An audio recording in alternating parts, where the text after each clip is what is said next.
Hard to sell this one. Obviously, the Browns are just how bad they've been. But you're going to watch this because which coach is going to survive this season? Kevin Stefanski was once the golden boy in the NFL. Now, maybe he's not the Cleveland Browns coach next year if things continue this way, but someone else will pick him up. And Dennis Allen, obviously, and all the struggles that were happening with the New Orleans Saints. So I think that, to me, is why. Dennis Allen actually was fired, wasn't it? Did I just mess that up? Dennis Allen was already fired. So I messed that up. I messed that up completely. Not great, but here's what I would have said to you. Yeah, they fired him. You kind of fired him a couple weeks ago after 2-7. I would have said just basically this is the battle of Jameis Winston, right? Jameis played up against his old team, chance to show them where they missed. Good. That they see. You got to look. That's a good one, man. You got to look and say, put these two together. Let's go. I got where it. am I going? It's okay, Myron. It's your first time doing this. Again. No, I messed up. I got big picture. Once I start talking. Well, if you notice, once I start talking, I can't go talk in about reverse. Dennis Allen. Nobody knows who that is. I messed that up. That's not the one. All right, what's next? I messed that up. Colts at Jets. I know everybody's wondering, Anthony Richardson, he's done, right? His career is over. He got benched a couple weeks ago. But guess what? Anthony Richardson is back as the starting quarterback for the Indianapolis Colts against a Jets team that's been a mess all year. But maybe Anthony Richardson proves that, you know what, they made a mistake by sitting him a couple weeks ago, and he earns the job for the rest of the year. That's why you want to watch this game. Redemption is on the line. Okay, better. Again, I'm seeing improvement. This is a little bit like watching Drake May. You're not winning games, but I'm seeing improvement. Yeah. For me, I think I would have done this and done like who's a bigger disappointment, Aaron Rodgers or Anthony Richardson. Whoever loses this game, I think, takes the lead in the disappointment scale for the year. But nevertheless, I would give you a solid B on that one, and that's much better than where we've been in a lot of the rest of the year. So I like so far what we're doing. All right, what's next? Vikings at Titans. You want to watch Vikings at Titans because you don't want to be late when you realize that the Vikings are playing their way into a high seed in the playoff picture. They might not lose another game until they have to go to Detroit on January 5th, and this is going to start that run for them. The Titans are done, but the Minnesota Vikings, they've been forgotten, but they might be very high in that playoff picture by the end of the year. Still a Super Bowl contender. Watch them continue that path today. Yeah. I mean, what did you want? I mean, it's the Titans. I don't know what to say about the Titans. You're basically giving up on the Titans there. You're only selling the Vikings. Everyone is giving up on the Titans, though. The Titans have given up on the Titans at this point. That's the problem. I think what I would do is I would say, Sam Darnold started out at one point we thought could be the MVP. Now he's got to actually right the ship and just get him in the playoffs, period. Forget about the MVP. If Darnold wants to resurrect his career, these next few games are the ones to do it. I mean, did you want to do the game? Because it seems like every week maybe you want to do. No, I'm trying to teach you. Okay. You should consider this like a mentor. I thought I was better though. Situation. But but the praise always stops. Like it's not always like, it's still a C, but it's a better C than last week. I just B- on that one. B-. Okay, I'll take nevertheless, I will say it's been a much better effort. If you finish strong, I'll consider giving you a passing grade. What's next? Raiders at Dolphins. You want to watch the Raiders at Dolphins because the Raiders have been a disaster, and if you want to know where Shedeur Sanders may end up, that's certainly going to be a candidate. But you're watching this for the Miami Dolphins, who have a very favorable schedule and could become the fourth 3-6 team in Super Bowl era to get into the playoffs. They have a chance to do it, and they got to win today to make that happen. All right. I'll give I'll take it. I'll give you applause on that. Thank you. You gave me a reason with the Shedeur Sanders thing, and your point about the Dolphins is valid. All right. I'll tell you what. You're like my student who came into the final exam kind of struggling, but then gave me a good effort. And I go, you know what? I'm going to give you a gentleman's B+ for this semester. There we go. I appreciate that. I messed with the Dennis Allen thing, but once I start talking, I can't stop if you haven't noticed. I'm seeing improvement. Really? Is that true? Now, coming up next, the 49ers are defending NFC champs, but like a lot of people who've made the Super Bowl and lost, they might not even make the playoffs. We'll deal with them next here on ESPN Radio. Hey, it's your resident Super Bowl champ, Chris Candy, coming on Monday. Everyone knows I'm one of C.J. Stroud's biggest fans, but I'll tell you why I lost to the Cowboys will have me panicking. It's Unsportsmanlike, 6 a.m. Eastern, right here on ESPN Radio, ESPN2, and ESPNU.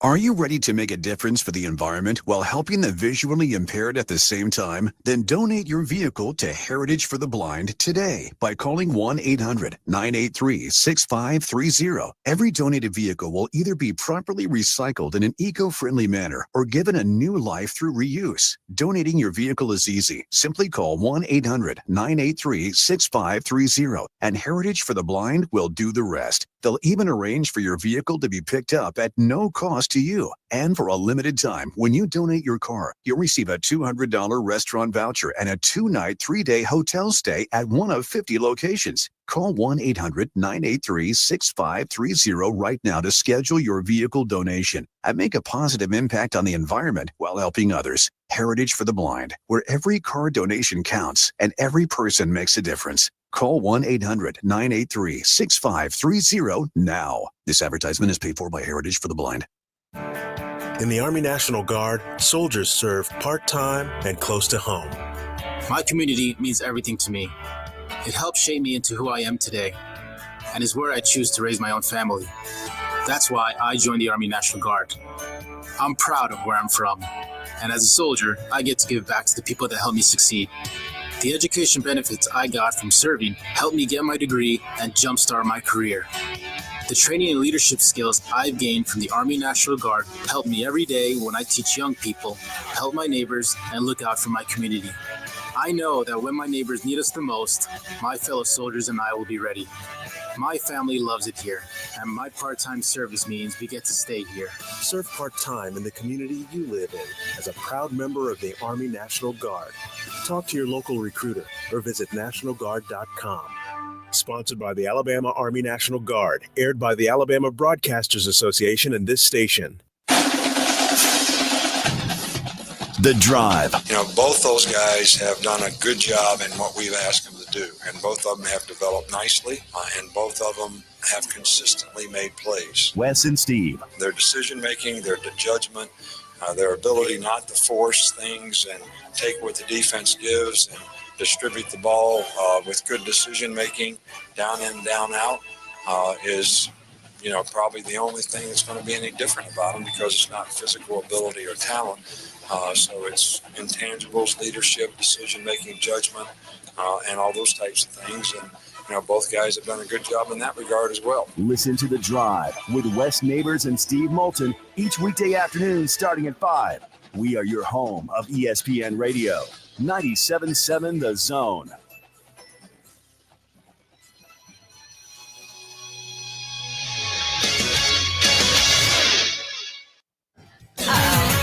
WCZN, Union Grove, Huntsville, Alabama.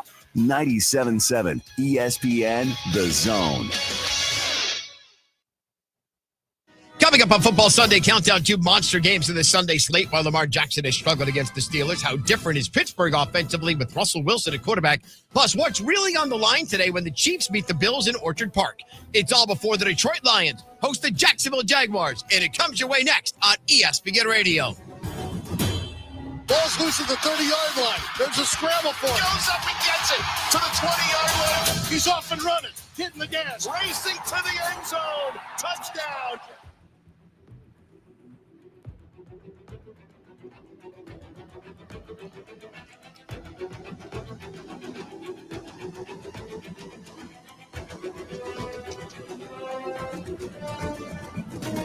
Now with Football Sunday Countdown, here's Kevin Winter. Week number 11 opened Thursday night with the Philadelphia Eagles pulling away in the fourth quarter and beating the Washington Commanders to gain sole possession of first place in the NFC East. Later today, we have the game of the year in the NFL with 9-0 Kansas City visiting the 8-2 Buffalo Bills. But up first, we're at Ford Field in Detroit, where the 8-1 Lions host the Jacksonville Jaguars. And for Detroit, the winning just keeps on coming. There's the snap, spot, kick away. It is up, and it is good. He got it. We're going to fly home on the wings of Jake Bates.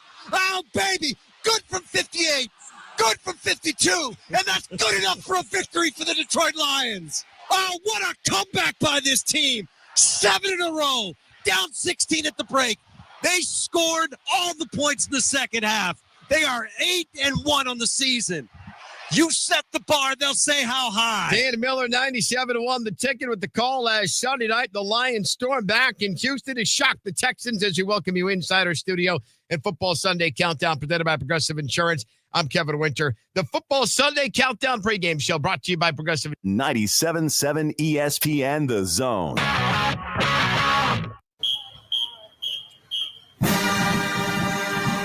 It's time for the Bama Recap Show, presented by LawLers Barbecue. Call into the Neighbors Wealth Management Hotline now, 256-576-4977. That's 256-576-4977. Now, here's Drew DeArmond and Steve Moulton. Strong side to the left. They run it and then bounce it to the left side. Ball on the deck. Scramble for it. Picked up by Bama.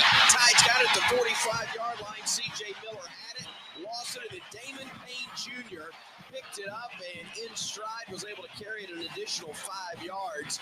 The redshirt junior from Bell Hill, Michigan. D-square comes up with a nice takeaway for Alabama. His jam is the single setback. Bama going under center. They hand it off. Ryan Williams cuts it up. 25-20 foot race, and you know he's going to win it. Touchdown, Alabama. Ryan Williams, 29 yards. The receivers all bunched in to both sides. Play action. They'll dump it off to Ryan Williams, trying to get to the corner. Gets a block, splits defenders, gets into the end zone. Touchdown, Alabama, 14 yards. Second TD for the freshman. Drops straight back, fires across the middle. It's deflected, and it's picked off. What a play by Alabama. Coming up with it, Quay Russaw. Here's the player that Tyler spotlighted. And the pick on the deflection is made. Alabama. Milroe will operate from the pistol with either of those thoroughbreds beside him. Play action. Looks across the middle. Got Oots wide open. Catch made. 15, 10-5. Touchdown, Alabama. 44 yards on the connection. Mack looking, firing downfield. Has a man in the end zone. That one is caught. Touchdown, Alabama. Rico Scott, his first collegiate touchdown. Mack, the same for him. One more carry up the gut for Garter. And this one is going to come to a close. Final 10 seconds are going to tick away. And Alabama's going to get a win. And Ramajammer, indeed accurate today. 52-7, the final score time. Those the calls from the Crimson Tide Sports Network as we welcome you in here this Sunday morning live for the Bama Recap Show presented by LawLers Barbecue. 52-7. The final score. Good morning, Drew DeArmond. Morning, Steve. It was, the kind of performance you would hope to see. Got a chance to empty the bench and see a lot of guys play by the middle of the third quarter. And I thought they handled business very well against a quality FCS opponent. You didn't want them to hang around. Now we've seen opponents like this even under Nick Saban be tied at 10 at halftime. The Citadel like that before, but they came out and they handled it. And I thought defensively they were really good. They gave up, the one touchdown drive, but it took a Sports Center type catch, and I thought they were in good position there. Deshaun Jones was in coverage. They tried to pick on Deshaun a little bit when he was in there in nickel and for Devontae Smith, and Red Morgan was in at safety as well. He was a little late getting over, but other than that, not too much you can say. Jihad Campbell just continues to impress. He had the only sack of the day. They were moving him around, and he's a tremendous talent. I mean, I think the folks in Tuscaloosa need to, treasure the last few games because he's not going to be back. I mean, I think he's going to be a top half of the first round kind of guy. It doesn't take long to start stacking, performances like that. And I thought, Jalen Milroe is very solid. And then you got a chance to see Ty Simpson. He hit the one throw to, Josh Cuevas, but I thought he was up and down a little bit. But again, he hasn't gotten a lot of reps. And then what a throw from Austin Mack. I mean, that's where I was going to go. Yeah, to Rico Scott, it was a tremendous throw. Well, we had a chance to see a total of 4 quarterbacks yesterday, but that throw by Austin Mack was just like. Well, and I was on my way down to the field. Oh, okay. About 2 minutes to go, but I saw Mack, and of course we saw Dylan Lonergan, but I believe they put in, Cade Carruth to run out the clock. Cade is a walk-on, the nephew of Paul Ott Carruth, former quarterback at Hewitt Trustville. So, and then our own, how about Billy Roby? Billy Roby getting some playing time. And I saw Coach Saban. We all were able to say hello to him as he was being jettisoned up into the press box after getting back from Athens, Georgia. By the way, I just wonder today if the bane of my existence, West the Tennessee fan, has enough guts to call in after his Vols were humiliated the last 3 quarters on the road, 31-7, and suffered an epic beatdown as they usually do when it all matters. That since you're going sidebar right there. If he has some indigestion or if he's a little upset this morning with blood pressure. 256-576-4977, the telephone number. Since you went off on a little sidebar right there, I don't know why they stopped running the football. I really don't know why Tennessee stopped running the football. Yeah. But anyway, we'll get to the full rundown. But I will say this too, I tweeted this. We can dive into it. And then because I had someone fire back at me, then what happened against Ole Miss? Because I said, Kirby is one of the best there is, if not the best, at adjusting at halftime. And so he does a great job. Did it against Alabama, and they came back. This time he shuts out, Tennessee 14. Did not score a point in the second half. But, I understand it didn't go his way against Ole Miss. But I'll just say this. Sometimes you play a hot football team. Yeah, And right now I think Alabama and Ole Miss could be considered the 2 hottest teams in the SEC. And then I was asked, who would you take in the playoff if Ole Miss and Alabama played? And this is the way I put it. If it's on a neutral field or in Tuscaloosa, I'm taking Alabama. If it's in Oxford right now, I'm taking the Rebels. I don't know. I don't know if you saw what Kirby said to Holly Rowe on the field post game. I saw but it was it was direct, I don't know who's on this committee. I don't know how you it was directed right at the college football playoff. I don't know what they're looking at. I don't know either. You know Can what, they come Coach? play here? I don't know either. Can you play in this environment? You know what? I think that was actually Laura Rutledge who Laura asked that question because she turned around and said, "That's a really good answer, Coach, because we don't know either." Yeah. We don't know either. So I'm sure, Vol fans, get ready because you're going to drop to like 20 on Tuesday. They shouldn't, but to Kirby's point, I started thinking about it because they'd have 2 losses and head-to-head they beat Alabama. But if there's a glutton of 2 lost teams and with all these tiebreakers, it looks like Alabama's still got a great shot to get to the SEC championship game. So now they have to win out.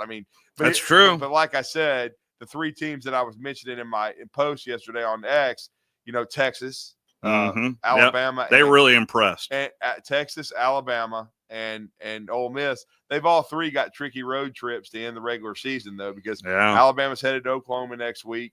Ole Miss is headed to the swamp.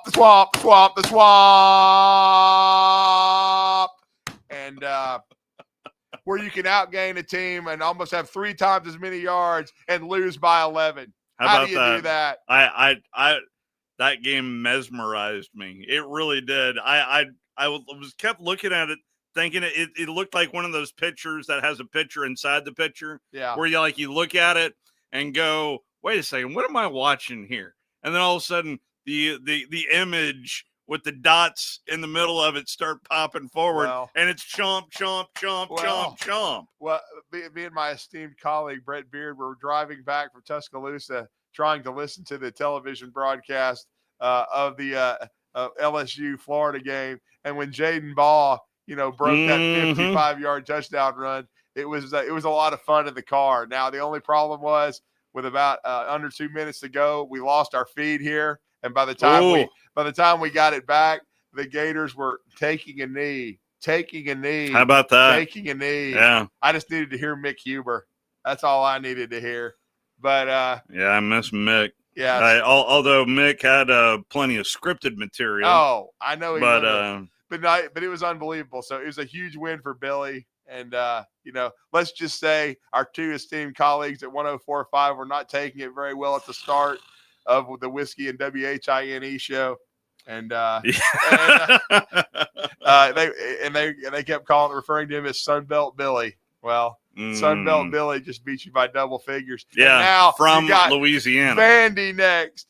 And they've got the same record. Yeah, and Vandy's coming off a bye week. And they've got the same record and the same amount of wins. Let's go, Vandy. SEC wins. I was texting back and forth with Chris Doring. Yeah. I'm showing that on our feed. And I said, I cannot believe I'm typing this. I am rooting for the Gators. What have you done to me? And he said, thanks, bro. Ha, ha, ha, ha. And I just said, enjoy it. And then all I got was finish with an exclamation point. Finish, yeah. So there's no doubt Florida finished in a big, big way. Then there's no doubt that LSU might end up 6-6. Who would have ever thought that? And what an offseason it might be for the $10 million man, Brian Kelly. Goodness. If they tank like this. I mean, but I will say this, and I got to give credit to Florida. I've said it repeatedly. They continue to play hard, okay? They continue to compete. Mm-hmm. They continue to play hard, and you can see the light at the end of the tunnel. They may make a bowl game. And they should. That would be incredible. I mean, and just think if they upset Ole Miss and went 7-5. That's what I was going to refer to. They get Ole Miss in the swamp, which is a dangerous game for Kiffin because you can't early kick too. Because I think they're going to destroy Mississippi State in the Egg Bowl? Yes. Yeah. But that trip to the swamp is a little tricky. So Alabama's got to go to Oklahoma. Florida is going to host Ole Miss in the swamp. And then at the very end of the season, we know it's Texas A&M, and College Station. Yeah. And A&M has just sort of been flying under the radar the whole time and got a chance to – they've never been to the SEC championship game, Steve. Never. And of course, Texas is Texas' first year. Oh, yeah. But, if Texas handles business and so does A&M, it's going to be for a spot in Atlanta. And then the other spot's going to have to work itself out, but we'll see. Yeah, no, and Billy did say post game that DJ was 85%. Yeah, he's not completely healthy. It's not completely healthy, but we'll see how that shakes out here coming up. And that is a gigantic game, but we'll get into that a little bit later on. If you'd like to call in, you can certainly do so at 256-576-4977. Alabama, a winner over Mercer. This is the Bama Recap Show, presented by LawLers Barbecue. Here is head coach Kalen DeBoer postgame. They all put in a lot of work, and there's that little window that you try to hit where you get the ones that work and you get the score where you need it to be, and for the guys to play a quarter and a half essentially and get a lot of guys on the football field. It was fun to see them get out there and play and work on their execution. So like that, we got 3 more takeaways. I think there's a mindset about our defense and 3 of the first 4 possessions to do that. Just really like where we're at. We're hunting the ball and offensively, putting the drives there. I know we're at the end of the first half, maybe, had a field goal there. Love to score in the red zone, get a touchdown. But for the most part, again, taking care of the football, no turnovers, and, getting the takeaways. And, that's where it all starts. And so guys worked hard all week long. Thought they really had a good demeanor about them, working on themselves individually, wanting to build on what we did a week ago. And, going to the tail end of the season here, I think relatively, healthy as far as who played today and no one getting seriously dinged up, for next week. Thanks, Coach. We'll start the far right with Charlie. Yeah, Robbie scored his first touchdown of the season today. Just what do you think of that play, and what does he mean to your offense? Yeah, he's just kind of a Swiss Army knife for us out there, especially, in the blocking piece and, for him to get down the field, and they put a lot of guys up towards the line of scrimmage. That's just a part of what they do, and they've been very successful with it. Number one, at the FCS level in rush defense, but some play actions there that we got behind him on, and for Robbie to haul one in was really exciting for our guys, exciting for him. I love to see it. So he got a chance as a senior to talk to the team last night, and you can just tell the love our team has for him, how much they appreciate the effort he brings each and every day, not just each and every week, but he's got a mindset, a toughness about him, that just exudes what Alabama football is all about. Left side, front row to this. Yeah, you had a chance to work for your quarterbacks in today. What do you think of some of the guys that came after Jalen and what they did? Yeah, Ty with some scrambles, the long one kind of along our sideline. I think people who really know and have watched Ty, probably all of you can see that he's got that ability, can do things with his feet. Everyone gets tied into Jalen and his running ability, but Ty's tough to handle it when it comes to running the football too. And so escaping, making some plays, the third down, throwing it deep, or fourth down, throwing it deep, that was, if it's picked off, it's picked off, and so smart just to give him a chance and, find a way to make a play. So, and I thought Dylan and Austin coming in and moving the chains, Dylan on a fourth down, was it fourth down, right? Fourth down conversion. Austin coming in, laying a ball in there along the left sideline for the touchdown. There's that, again, fine window of trying to let these guys run the offense and get that experience and get an opportunity to do what they work on each and every day. So I was proud of the way they just handled everything, from the execution to just even the procedural things where, making sure guys are lined up before we motion, all of that stuff. So, I thought it was a good day for all of them as a whole. That is a little bit of Kalen DeBoer post-game. Total of 6 penalties on Alabama, 3 on the offense, 3 on the defense as well. Thought that was relatively cleaner yesterday for the Alabama Crimson Tide, because that is something, if that level gets cleaned up, Drew, add on to that all of these guys getting some experience, you can definitely see this team growing, getting together, buying in. Sometimes I hate that phrase, but you can definitely see that this team is starting to just gel. Maybe that's a better term. I just think they're getting better.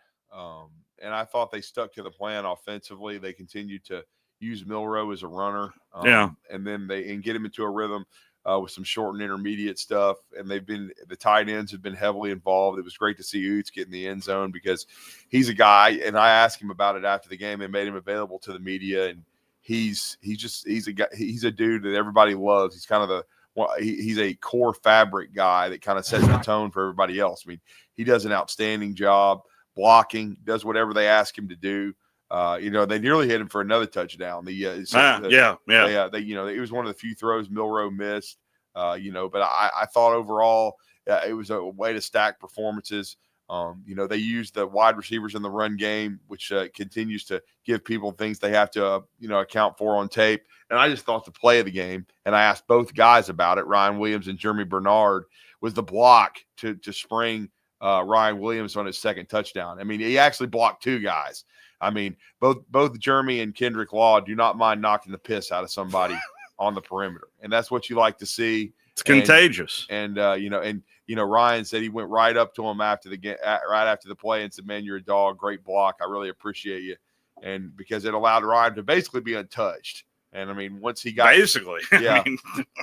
with his quickness and speed, I mean, once he got that ceiling block to get to the edge, it was over. So I just felt like it was a good performance, and one you like to see. And they're going to have to be ready to play, because Oklahoma would like to, ruin their season, certainly. Jackson Arnold will be back behind center, and Oklahoma's got a good defense. So you've got to be ready for that. You've got to be ready for what Venables is going to have waiting on you. And so it's going to be, and it's a night game, 6:30. That's right. Yep. So, yep. But I do like where Alabama is right now. I like their mindset. I think everybody, all the guys were rooting for their teammates yesterday, which was good to see. Yeah. And it was good to see all those QBs get some action. It was good to watch. I thought Richard Young looked really good. I thought he had good burst. He had a short touchdown run after that Cuevas, catch. And they got Daniel Hill some run too. So they were able to get a lot of 4 carries. I didn't realize it was 4 carries. Yeah. They got him in quite a bit in the second half. No question about that in the third and fourth quarter. And then they were able to do a nice job. And I just thought overall, when you looked at Alabama, they got I thought in the special teams too. I want to mention that because they're without Cole Adams now. Yeah. They had a couple of nice punt returns. One by Ryan Williams, one by Jalen Mbakwe. And then it was good to see. I know Coach DeBoer mentioned he would have rather scored a touchdown, but in hindsight, I think it was good to see Graham Nicholson boot a 45-yarder. So, I just think overall, you'd have to give it an A performance for Alabama in this game, just because, I mean, these are the kind of trap games. These are the dangerous games that you could lose focus and not get better, but Alabama certainly did. Well, Drew mentioned it. He went down to cover this game for us and got quite a bit of audio from the locker room. Here is a little bit of it. Ryan, can you walk us through specifically that first touchdown? Kind of what did you see from it? The first touchdown, it's a design, jet sweep type run. So whenever I was going in motion, I was cheating. I was peeking up the field to see if the defensive slide they was, but my guys got to the perimeter faster than them and walled them off. And, they did their part, so I had to finish and do mine. Coach DeBoer just mentioned how he's been really impressed with how you've been handling it freshman season. How fun has this really been for you, and how do you think you've grown? It's been incredibly fun, and I'm honestly just thankful and blessed that my family was behind me and Sarah Land High School and everybody that pushed me to reclassify and be in this position. We'll talk about the second touchdown. Did you look at the replay of Jerem's block? I did. We was talking about it the whole. As soon as I got to the sideline, I was like, "You a dog! You a dog!" I was like, "I appreciate you." And he was just smiling and cheesing. So. Ryan, everyone's kind of complimented your mentality, obviously being the age that you are. Where does that come from? It's really just, it's just a self-confidence, within, just being built from the people around me and, just all the work that I've already put in up to this point, I have to be confident. What about the mentality of the team that coming off last year with other games coming off that y'all took care of business early on in this one? It was really just, coming into this game, like we said last week, name a faceless opponent, and that's really just been what we've been saying day in and day out because, at this point, it's not about who we're playing against, it's about us executing at a high level. Ryan, Coach just said that he's challenging you to be a leader of the team, even as a true freshman. How does that feel, being trusted in that role already? It's really just a privilege, and at some point I was going to have to do it anyway, so I'm just thankful that he gave me the opportunity to start now, and just excited for what's to come. Hey, Ryan, you guys are... That is a little bit of Ryan Williams, who was targeted 3 times, caught 3 passes, as well as ran one in. So I know by now everybody in the world knows that he's 17 years old, but it really is. Yesterday I saw a little bit of growth. Listen, I know Mercer is not an SEC opponent, but just in terms of playing clean, that was a little bit of a step up. Well, it was for Ryan. I thought, the entire team, I thought, as you said, there was only 6 penalties. Yeah. And then they forced 3 more turnovers and they finally scored on defense. They hadn't scored yet. They forced that big time fumble, and then Xavier Brown scoops it up and returns it 66 yards to the house. Yep. So that was huge. I really thought, once they got up, 21-0, it was over. And you were going to be able to put this team away and then play plenty of guys, and they certainly were able to do that. And then it was a way for the secondary to grow because Deshaun Jones down the stretch, the transfer from Wake Forest, is going to have to play a ton because Devontae Smith gets hurt a lot. He's in and out of the lineup. Yeah. And then, they've had a lot of injuries back there, as we all know. Because we don't know if Keon Sabb will even be back this year, but Bray Hubbard continued to play well.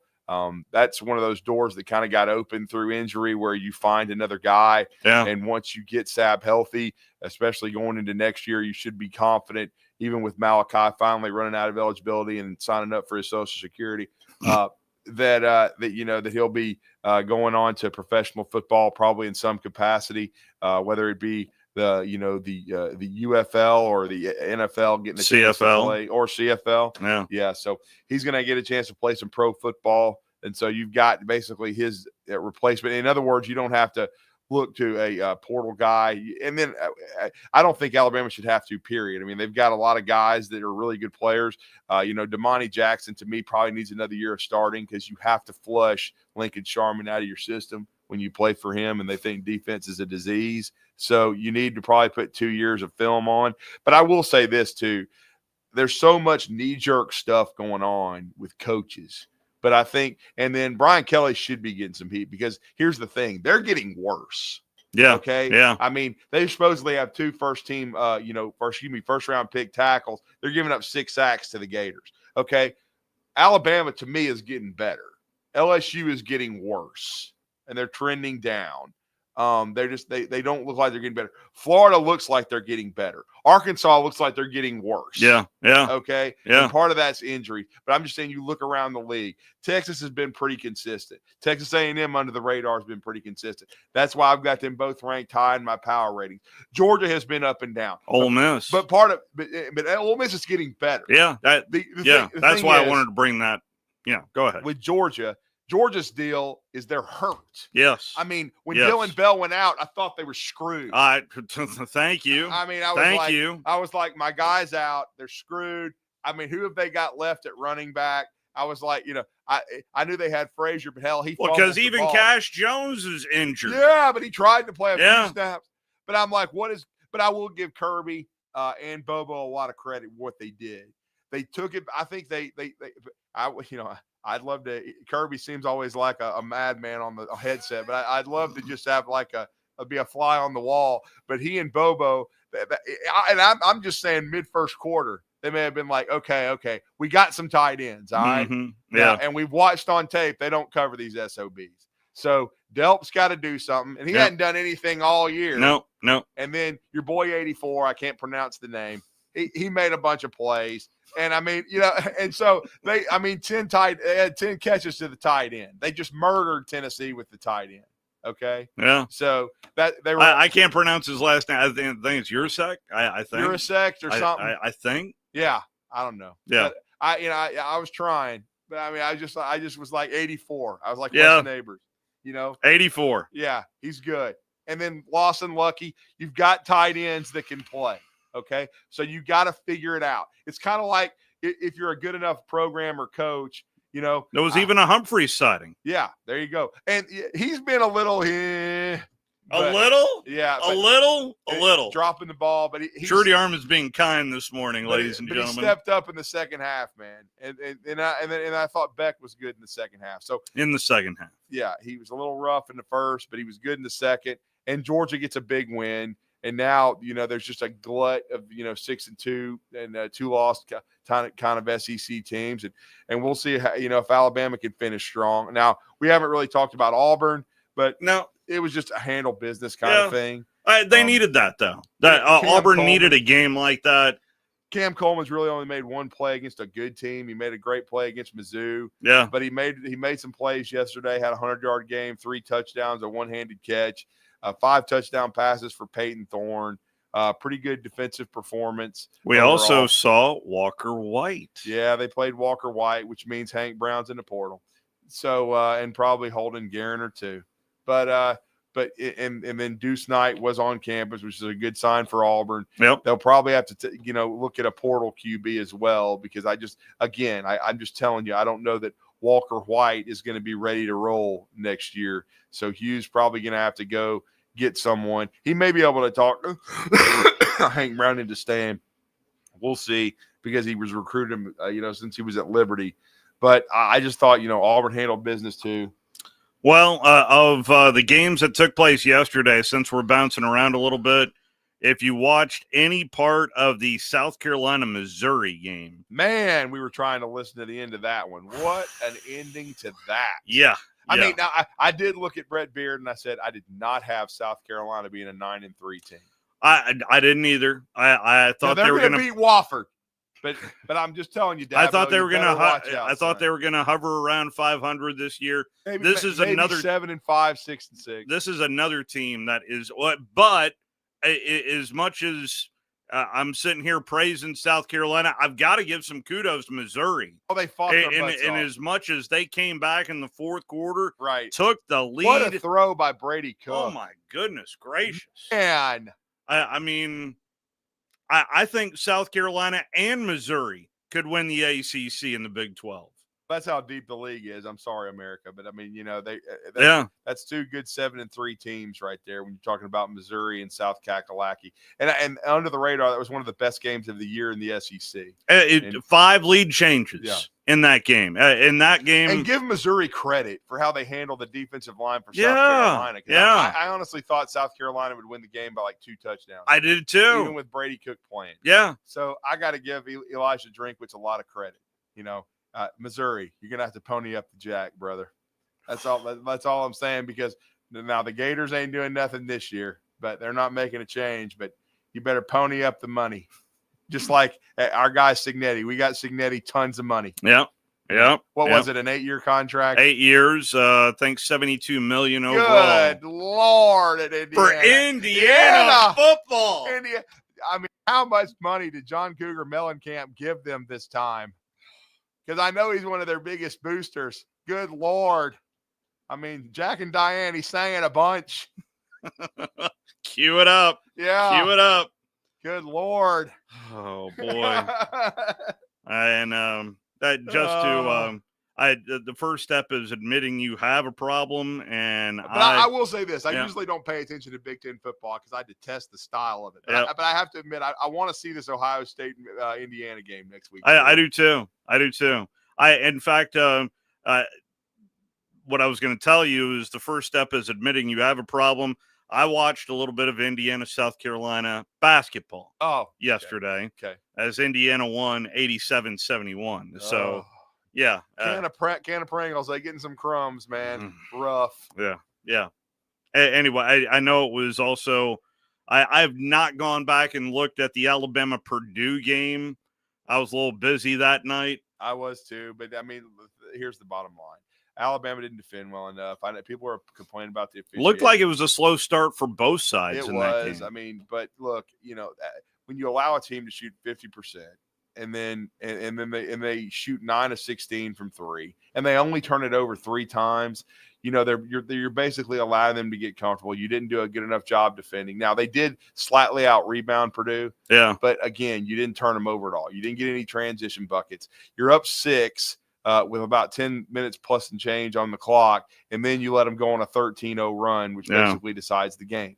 It's one of those things, like John Rothstein posted. Alabama's got elite talent and elite depth, but they're still trying to figure out their rotation. They need to get Chris Youngblood back because he's a fabric guy that defends, rebounds. How long is he out? Gives you toughness. I think he'll be back sometime in December. Okay. So you just not awful. You got to figure out your rotation. And let's be honest with you. And this is not a slight at how I'm saying this. Purdue is one of the best system programs in the country. Yeah. Okay. No, Matt Painter and how he because they don't recruit McDonald's All-Americans. Okay. But the guys that he recruits and the way they evaluate and the way they are the Lenny Acuff of the Big Ten. That's a perfect way to put it. I mean, if you understand ball. Yeah. Okay. Yeah. And then you're playing them up there, which is a madhouse. Okay. And so Alabama lost. They got out tough. They got out physical. Now you got to figure it out, and that's why Nate Oates does this. You don't learn anything by going and playing Wofford and then winning by 30. You learn it by playing people like that.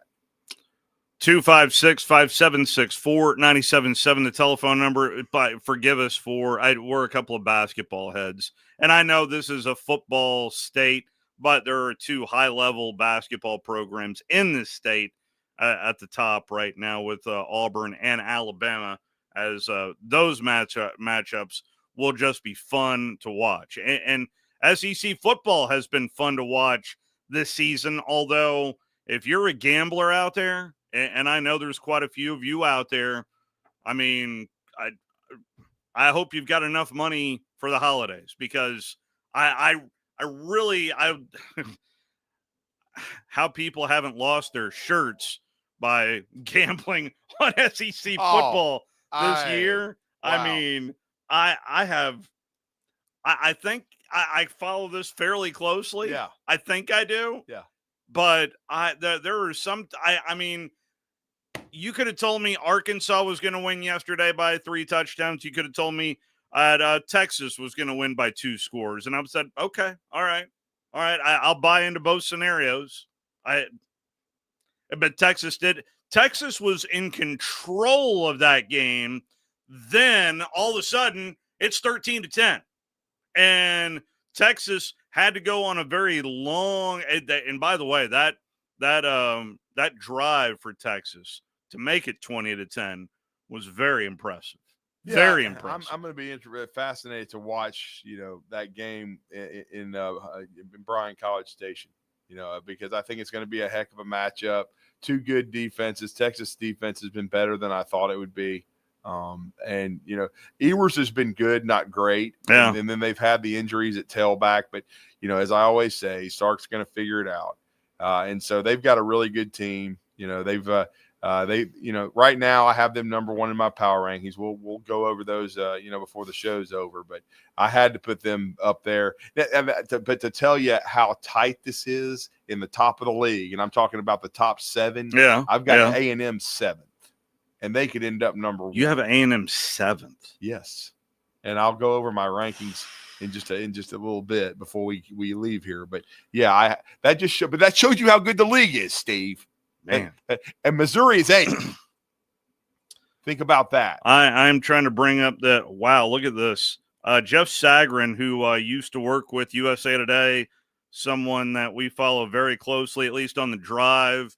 I don't know if you guys reference him too much in the morning with Talking Ball, but Jeff Sagarin's rankings came out earlier today, and his rankings look like this. That this is just not strength of schedule, which I look at strength of schedule. Yeah, imagine that. I'm looking at strength of schedule committee, but the overall rankings has Bama 1. Bama 1. But Danny Cannell said they play nobody. Texas 2, Ohio State 3, Georgia 4, Ole Miss 5. Then Notre Dame, Oregon. Boy, Oregon. Man, that helped Alabama's strength of schedule last night. I mean, Wisconsin. I'm just telling you. So there was actually 2 penalties on that touchdown pass that got called back. They called one of them correctly, which was illegal man downfield. The other one was illegal forward pass, but they missed that one. But that thing was, I watched the very end of that there on NBC. How can you not watch the rest of college football, though, and think that the SEC teams in the top 5 or 6 can beat that's anybody? That's exactly where I was about to go. No, I mean, I just think that. I mean, when you watch the football, because look, man, I watched the BYU Kansas game. Yeah. Good Lord. Yeah. Kansas beats them. BYU is a fraud. There's no way they're even going to win the Big 12. They would get smashed in the playoff. And I think we're both in agreement that South Carolina, Missouri would win both. Oh, my Lord. South Carolina Carolina would beat the piss out of BYU. Say Charlie I Davidson. would love to see South Please don't get mad at me. I would love to see South Carolina take on Oregon. I really would. I think it would be a decent game, but I do think South Carolina would win. But anyway, why don't they just win? 8 teams in the SEC. Do you remember this back in 2022 when Sankey kind of casually said, maybe we'll just take our football and run with it and have our own playoff grid? You know what? Can we workshop this, Greg? Can we please workshop this? I don't. Look, we've got a couple of callers on the line. It's the Bama Recap Show presented by LawLers BBQ. Good morning. Who's this? You got B Rich here. Good morning, B Rich. What's up, B Rich? Hey, fellas. Hey, I heard y'all. I had to chime in. There was not a lot that I wanted to talk about with Mercer. I mean, they handled their business, so hats off to them.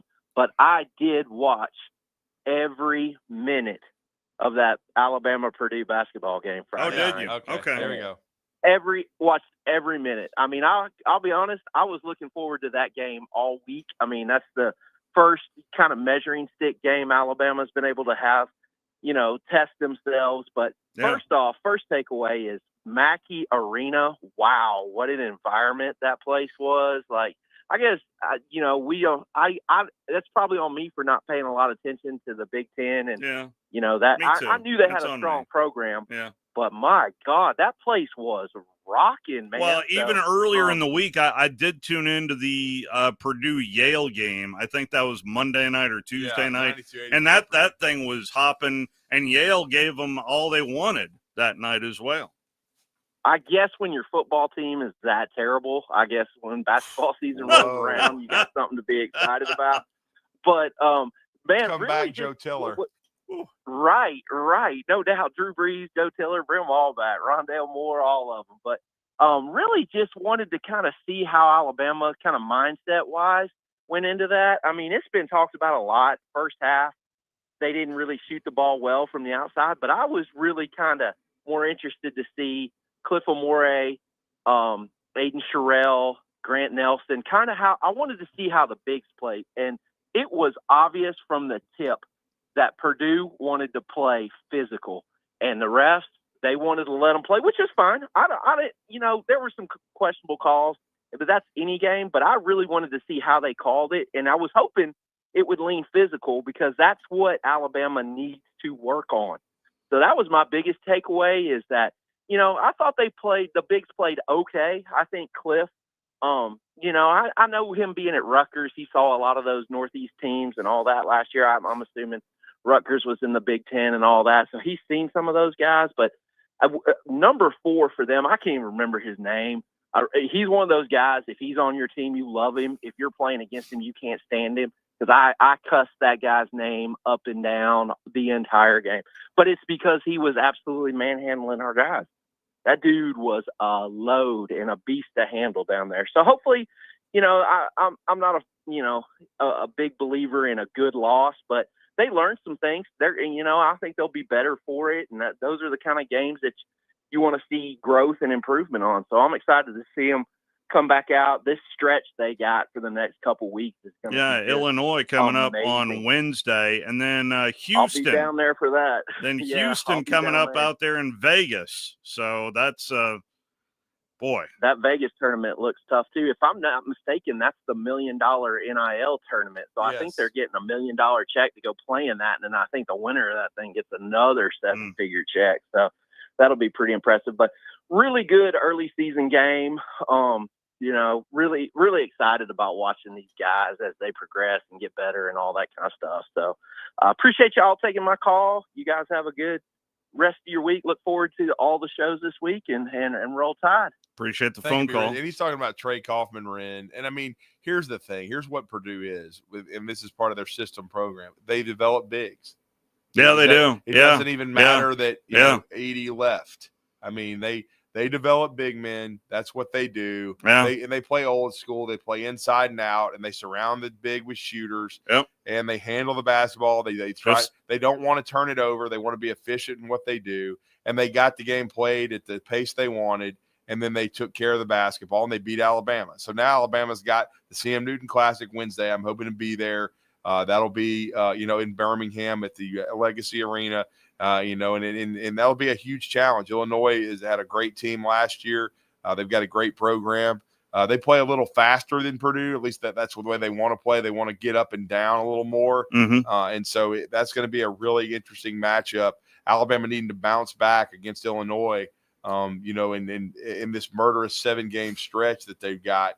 I mean, it's a tough one. Let's head back out to the phone lines. Good morning. You're on the Bama Recap Show presented by LawLers BBQ. Who's this?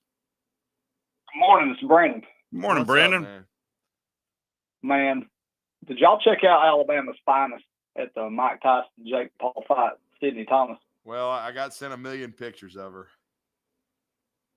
Got kicked out of her own sorority. I don't think she's hurting, is she? I doubt it. No, I did not.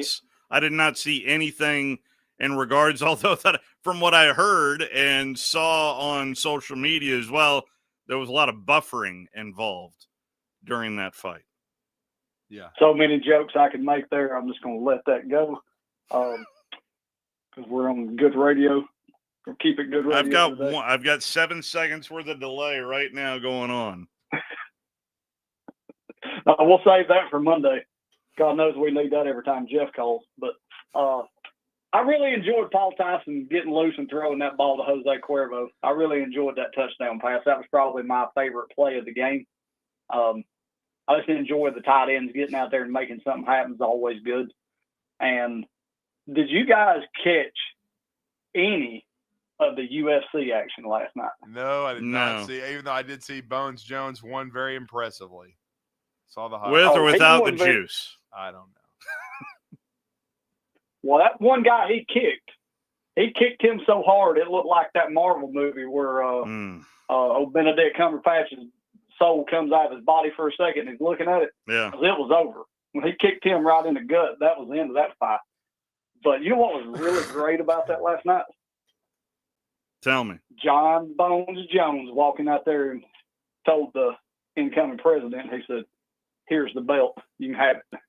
Nice. And handed it to him right there ringside. Well, see, Talked about how proud he was to be an American champion.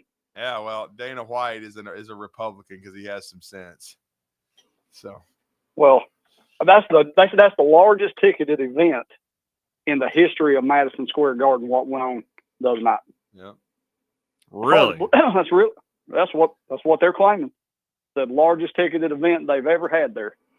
Well, that may or may not play out to be true, but they're saying that it is. Said they hope that USC. I'll wait for a Taylor Swift concert to come through, and Well, that would be about what it would take. Yeah, I'll say that. Although she's a little quiet these days, I guess some of that she got enough Democratic National Convention money to hold her over for a little while, so she'll be all right. You guys yesterday, in watching that Texas game, where do y'all feel like? Where do y'all feel like Texas is right now? Do you feel like they are just where they were? They're moving forward. Because we're talking about teams getting worse. Like I look at Texas and I feel like they're just a medium. I don't really think they're a lot better. I don't think they're a lot worse. I think they've been consistent. I think Texas A&M has been consistent. That's the best way for me to put it. I think Alabama and Ole Miss are the hottest right now. I think Tennessee can play at home, but not on the road. And did you guys know that Tennessee never gets any calls? That's what I was listening to last night. Excuse me? That they never get the benefit of the doubt. Never. Official. Never. Bunch of pukes. If you didn't get the benefit of the doubt against Alabama the last 2 times and Neyland crapped them, which is a dump hole, then you never would have beaten Alabama anyway. Of course you get calls, you bunch of inbreds.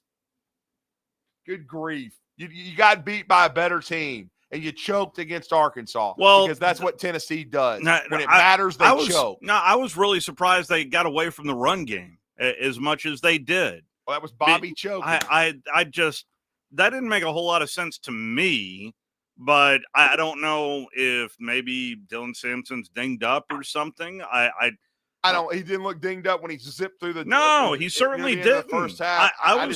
I just think they got away from the. Samson carried it 19 times, and I think that was maybe about. I would have been because heading into it, he had a minimum of 24 carries in the previous 4 games. I thought we were going to get in between 25 and 30 carries for. Well, I will say this: what you have seen, and again, Tennessee beat Alabama straight up. Alabama should have beaten Tennessee. They should have taken care of business, built a big lead at halftime. They did not. Nope. They let Tennessee hang around, and Nico made some plays. And there were some injuries. There were. And again, the Tennessee was the better team that day, but they're not the better team right now. They wouldn't want any piece of Alabama. They get their ass whipped, especially if it's you might see it. We could very well see Tennessee, Alabama one more time in the playoff. You could. I mean, I'd love to see it. I'd love to play Tennessee again and send their ass home for, But to quote Kirby, I don't know what we're going to see on Tuesday night because I don't know what the committee's looking for. I'd love Vandy to beat them in Nashville just to send them, out of the playoff. That would be the game, set, match if that is the case. I mean, I still like Tennessee in that game. I think Tennessee is a little bit better than Vanderbilt. What do you think of the LSU Vanderbilt matchup this weekend? Let's go Doors. I'm taking the Doors. Don't care what the. Well, I know Vandy got a big recruit that chose the Doors over the Volunteers yesterday. Yeah, they're recruiting better because of their success this year. But I think no question I would take Vanderbilt against LSU right now. Vanderbilt's in a better place mentally. They had a week off to prepare, and LSU doesn't look like they want any. I mean, they're a team that's getting worse. I mean, their defense kind of plateaued, and it's going down the other side of the hill. Mm-hmm. And then Nussmeier's banged up. They don't run the football well. If Vandy comes out and asserts their will and is physical, I think LSU will back down. I don't think LSU's a physical team. I think they're soft. Got anything else for us, Brandon? Better fight, Mike Tyson, Jake Paul, or Jackson State, Alabama State? Jackson State, Alabama State was quite a brawl.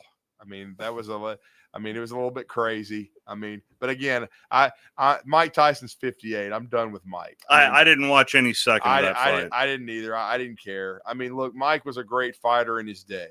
Okay. But once Evander Holyfield, he was a tornado back in the day. once Evander kind of put him out to pasture, I've never really been, a part of the Mike Tyson, let's keep fighting train. Yeah. I mean, this is not a situation where Big George fought in his 40s and he could still fight.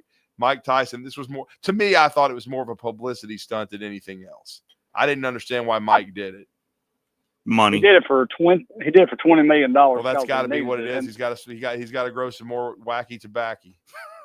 Well, he couldn't knock him out in the first round if he wanted to, because my understanding of the contract is he would have got $0. Look, man. I mean, Mike, when in the mid '80s to early '90s, is one of the greatest fighters of all time. Oh yeah, the whole pay-per-view, and then all of a sudden I'm paying how much money for 4 minutes? Yeah, for 90 seconds worth of fighting. Mike was great at one time, but not anymore. Yeah, when he knocked Peter McNeely out in 17 seconds, I was all there, went 79.99. I mean, come back from Boston. Go ahead. I flew back from Boston one time, and I'm standing on the plane train. I look at this guy, and he looked at me, and I pointed at him, and he took his finger and put it up to his lips, going, shh. And my wife looked at me, and she said, "Who's that?"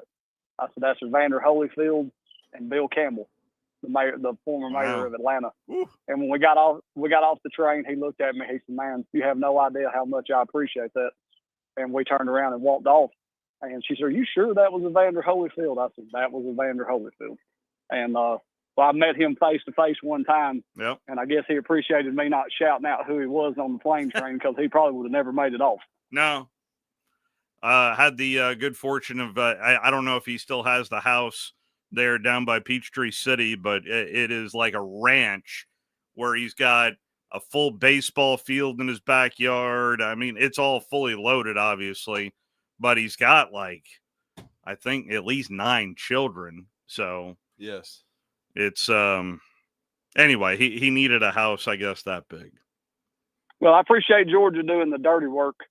And I guess it makes a big difference when you can't pipe in the noise. Rise up. Come on. Tennessee doesn't cheat. No, they don't do that. They don't do that. They wouldn't risk it for Alabama. They wouldn't pipe in some noise just for Alabama. They don't get any calls. They don't ever get any respect. All right, Brandon. Appreciate the phone call, sir. Pass interference, 14 seconds after the play ended. Roll Tide. Wait, we do need to squeeze in our one and only break. This is our Tom Abraham break. We'll be right back, winding down the Bama Recap Show. Here in North Alabama, barbecue is a part of what makes our home so special, and great barbecue from LawLers makes it just that much better. Since 1978, LawLers has been serving up their delicious barbecued pork, ribs, chicken, ham, and turkey for generations of family get-togethers. Recognized as the best barbecue joint in Alabama for 2 years in a row, LawLers is thrilled to share their award-winning barbecue for your next family meal or catered event. Order online or stop by any one of their 14 area locations. LawLers Barbecue, cooked slow, served fast. Hey folks, Bobby White back again for Woody Anderson Ford. If you're in the market for a new ride, now is the time to make your move. We've got over 700 new Fords to choose from, and with over 2,700 Google reviews, our customers have spoken, giving us a pretty impressive 4.4 out of 5 stars. Believe me, we work hard every day to earn those 5 stars. Just tell us what you need. This month only, we're offering big savings on your favorite Ford models. You could save up to $10,000 off MSRP on a 2024 F-150 Super Crew pickup. Or take $9,500 off MSRP on a 2024 Edge all-wheel drive. And if you're looking for something even bigger, take a spin in our 2024 family-size Expedition, available for $11,000 off MSRP. Deals end November 30th. And with always, it's with your good credit. Stop by Woody Anderson Ford today or visit us online at WoodyAndersonFord.com. With deals this good, you don't want to wait. I'm Bobby White, and we hope to see you soon.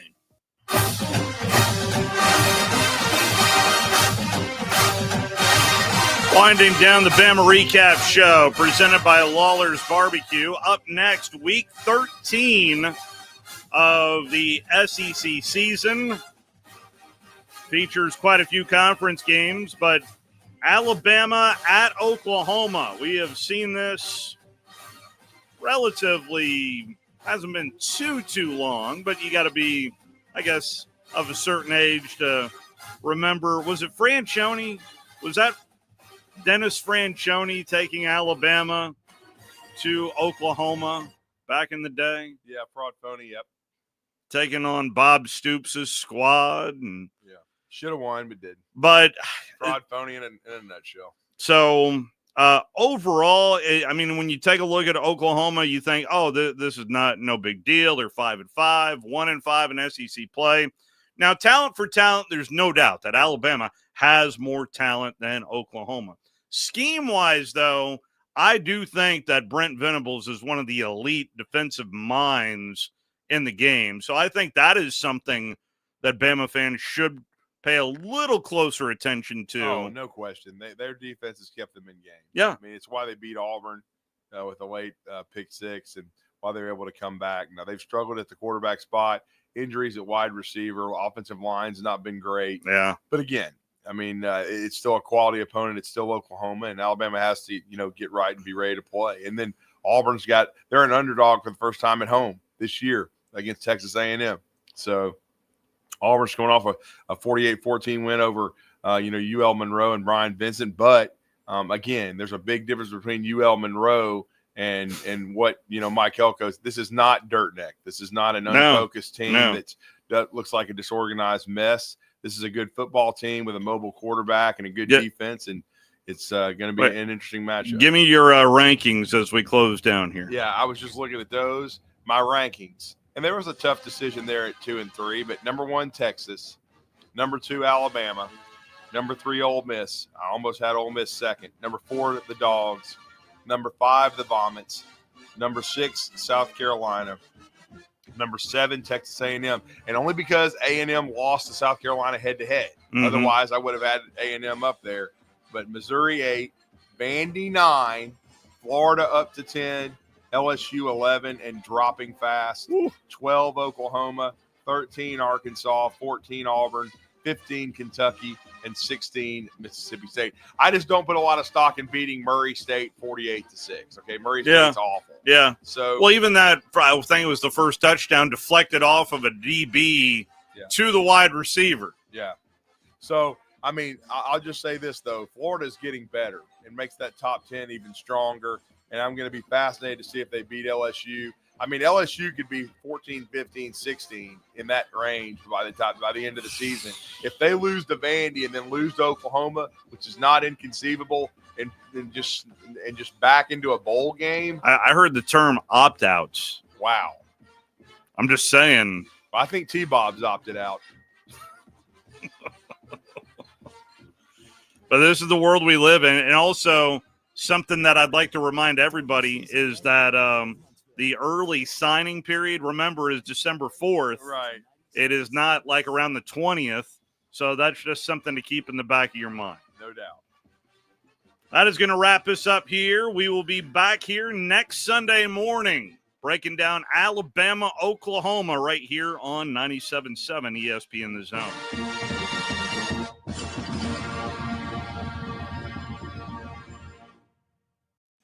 At Ford Field for the Jags and the Lions, and Kevin alluded to it, Mike, that the Lions are inching toward trying to wrap up the 1 seed in the NFC and get home field advantage, and they're in a great stretch. They've won 7 in a row, starting with today against Jacksonville. 4 of the next 5 games for the